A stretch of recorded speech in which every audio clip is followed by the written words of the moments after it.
Happy morning, dears. And here is the continuation of the prose, The Sound of Music.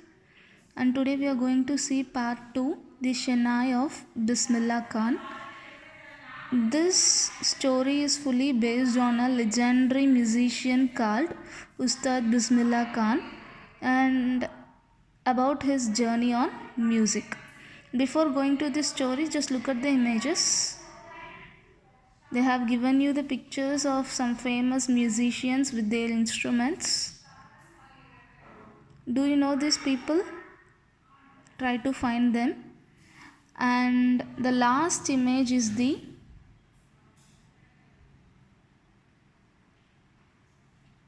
this image. This is the image of Ustad Bismillah Khan, and about whom we are going to see here in this part. See, look at the Shehnai. Shehnai means Nadaswaram in Tamil. So whenever you think of Shehnai, probably the first thing that comes to your mind is a wedding or marriage function. Then next thing would be Ustad Bismillah Khan, who is an expert maestro in playing this instrument. Let's go to the story now. Once Emperor Aurangzeb banned the playing of a musical instrument called punji in the royal residence because it had a loud and unpleasant sound.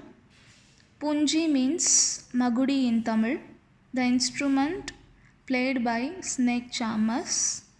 As it gives loud and unpleasant sound, the Emperor Aurangzeb banned it, and Pungi is the name given to the family of the instruments like flute, clarinet, etc. Then a barber from a professional musical family, he decided to improve the quality of the punji. So he took a pipe that had a hollow stem and which was longer and broader than the punji, and he made 7 holes on the body of the pipe.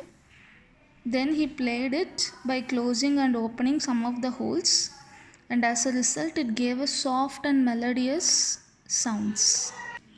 So he decided to play that instrument in front of the royal people, and everyone was impressed and was much attracted with the sound that comes out from that particular instrument. So he wished to name that instrument, as it was first played in Shah's chambers, Shah's palace. So they have taken Shah from that, and it was played by Nai. Nai means barber. So the instrument was named as Shehnai, as the remembrance of Shahs and barber. Look at the second point. The sound of the Shehnai began to be considered as auspicious. Auspicious means bringing good fortune. So because of this reason, it becomes an indispensable component, and people started playing it in temples and other North Indian weddings.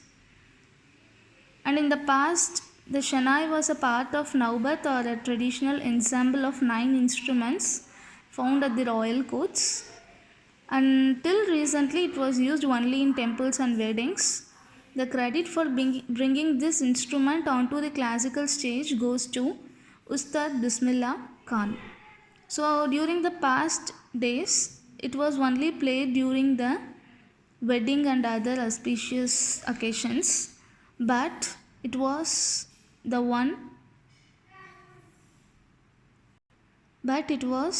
Ustad Bismillah Khan who made several attempts in order to take this instrument to the classical stage level. Now let's see about Bismillah Khan.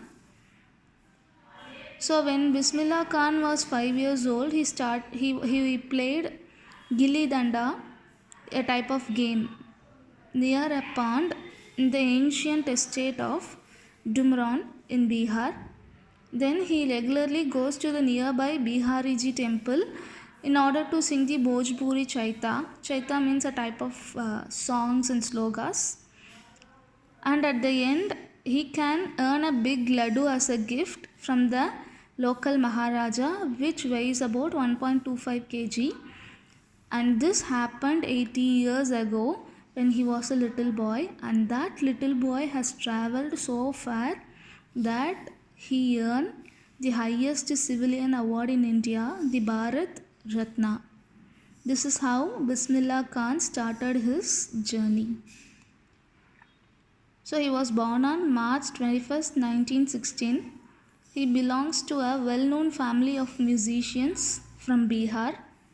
His grandfather, Rasul Bakhsh Khan, was the Shehnai Nawaz of the Bhojpuri King's Court.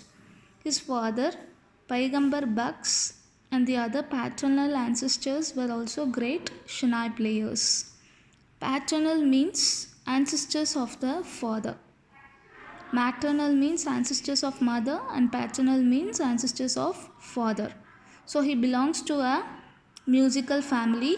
His grandfather, Rasul Bakhsh Khan, was the Shehnai player in Bhojpur King's Court, and his father, Paigambar Bakhsh, and also some of his other ancestors were also great Shehnai players.